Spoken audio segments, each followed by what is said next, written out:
जय जगन्नाथ जय जगन्नाथ। आम सत्संग भितर प्राय समय कथा हूँ फोन कथा हूँ साक्षात भी हूँ ता भर देखु सत्संग 10 जन कर 10 जन भर कथोपकथन चली जी जोटा जानते सी से कहे समस्ते तो सब कथा जाना भीम जोटा जानते अर्जुन जान नी अर्जुन जोटा जानते धर्मराज युधिष्ठिर जान धर्मराज युधिष्ठिर जोटा जानते नकुल सहदेव जानते माने माने 5 जन कथा माने 5 जन गोटे गोटे क्वालिटी परिपूरक थे किंतु समस्त समस्त कथा जानी नथिले।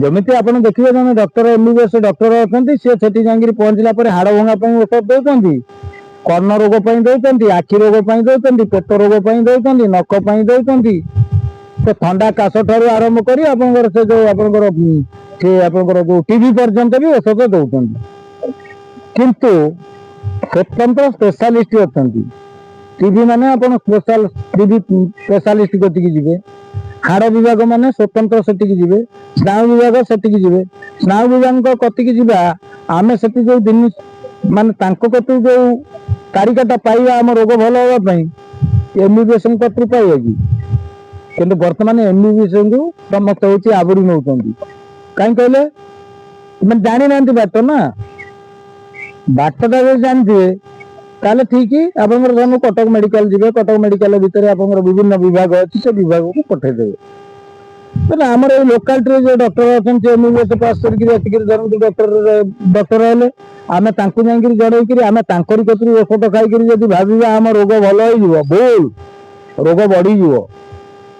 वर्तमान समाज रे देखिबे जे जहा को आवरी नैछि से सेया को सर्वस्व भाबुछि सर्वस्व माँ द्रौपदी तो भावी नथिले क्या पंचपति की कौन भाभी कि पंचपति की जब भाभी एते क्षमता थिला तांको वस्त्र हरण बेलू से पंचपति कौन कहीं अटकई पारे कि अटकईले किए चक्रधारी जिते वस्त्र दुशासन तू बाहर कर तू कर मु अच्छी राम भगवान पक्षर जमी हाथ गोड़े आपंकर भूषण काक को ब्रह्मांड बुली बुली से क्षमा मांगला किए कहले आपंकर जो गले द्रौपदी पंचपति रक्षा कर पारे नहीं एत राजा महाराजा थे रक्षा कर पारे नहीं गुरु जेजे बाप गोसाई बाप आमर जो गाँ हिसाब से कह जाए कई रक्षा कले किए स्वयं चक्रधारी भगवान श्रीकृष्ण तेणु वर्तमान चक्रधारी भगवान श्रीकृष्ण आसिक वर्तमान समाज जदि पहुंचती बाबद तो भगवान श्रीकृष्ण बाबद तो प्रथम अपदस्थ करता आप जानते कौन कहना पुंडरीक कृष्ण वर्तमान भगवान श्रीकृष्ण बाबद से तो द्वापर जुगे जड़े करता आज्ञा भगवान श्रीकृष्ण बाबद हजार हजार जन अच्छा तब आप गभीर विचार करें जानवे मु गोटे जीवन प्राक्टिकल कथा कहूँ जड़े व्यक्ति मो ना कहबी नहीं बाप घर खाଇବା ପିଇବାର अभाव बाहर शाशुघर भी किसी धन संपत्ति थाए चली जाती एमती बहुत स्टेज अच्छी शाशुघर भी सैया ठाकुर बाबद जानापी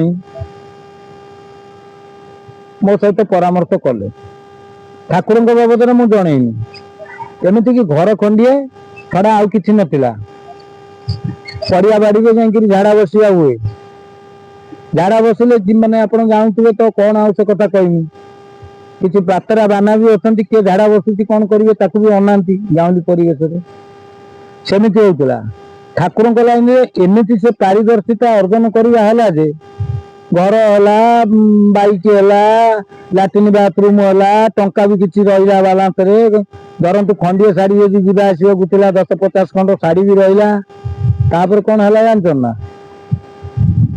गोड़ेवा है बाघ जमी दिल्ली की गोड़ेला से भाया गोड़ेवा है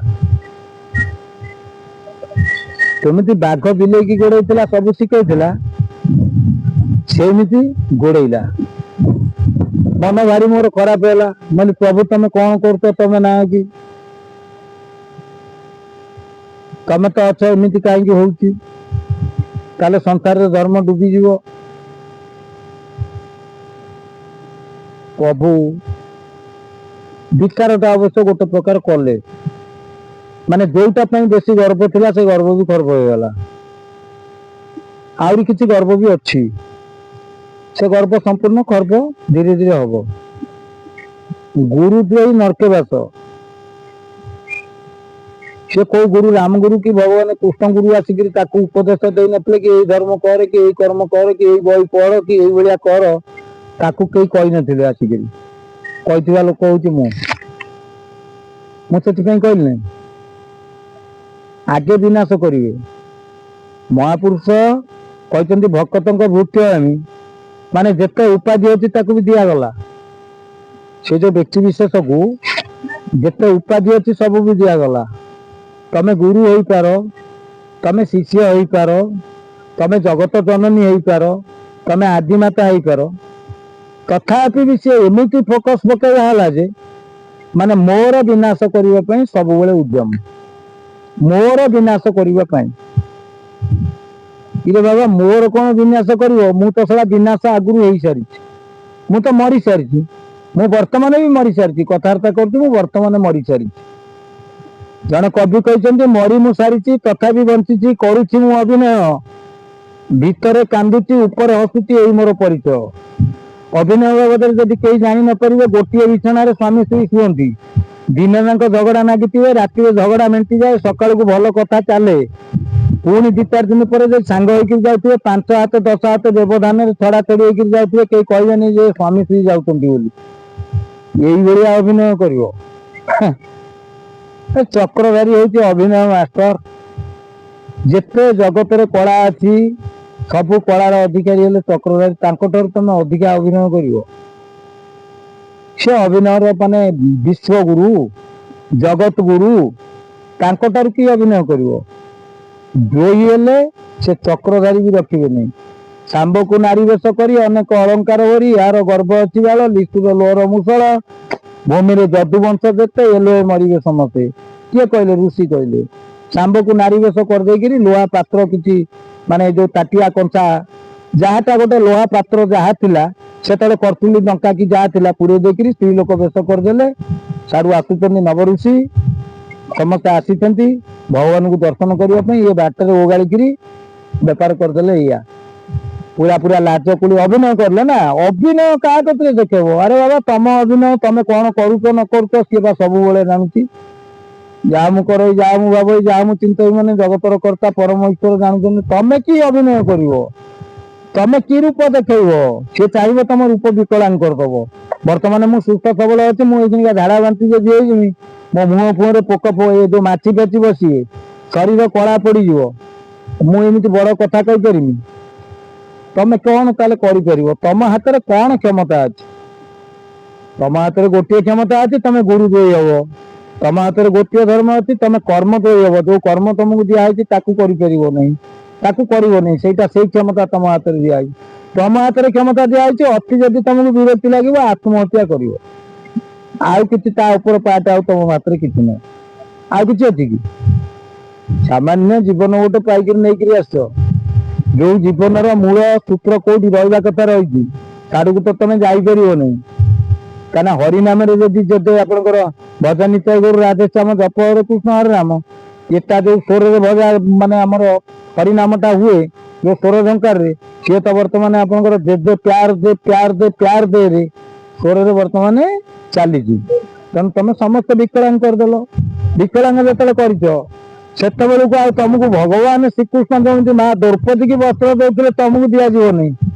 ତମେ ଉଲଗ୍ନ ହେଇକିରି ରାସ୍ତା ଉପରେ ଦୌଡ଼ିବ। କଳିଯୁଗର ଦୁଃଶାସନ ତମ ପଛରେ ଗୋଡେଇବେ, ତମେ ଦୌଡୁଥିବ, ତମକୁ କେହି ବସ୍ତ୍ର ଦେବେନି।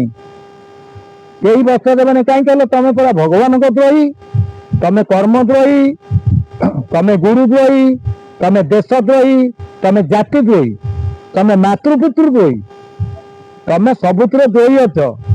ତମ କତିକି ଭଗବାନ ଆସିବେ, ଧୂପ କାଠି ଗୋଟେ ହଲେଇ ଦେଲେ, ବ୍ରତ ଗୋଟେ କରିଦେଲେ, ତ କୋଉ ବାବାଜୀ ଗୋଟେ ବାଟ ବତେଇ ଦବ ତା କତିକି ପଳେଇ ଗଲେ, ବାବାଜୀ ଗୁଡା ତ ସିଏ ବାଟ ପାଇନାହାନ୍ତି, ପାଗଳା ହଉଛନ୍ତି। ସିଏ ତମକୁ ବାଟ ବତେଇଦେବେ, ତମେ ମୁକ୍ତି ପାଇଯିବ। ହବ ନାହିଁ, କସ୍ମିନ କାଳ ଭିତରେ ହବ ନାହିଁ। କାହିଁକି ହବ ନାହିଁ ନା ଏଇ ଗୋଟିଏ ପଦ ଗୀତ।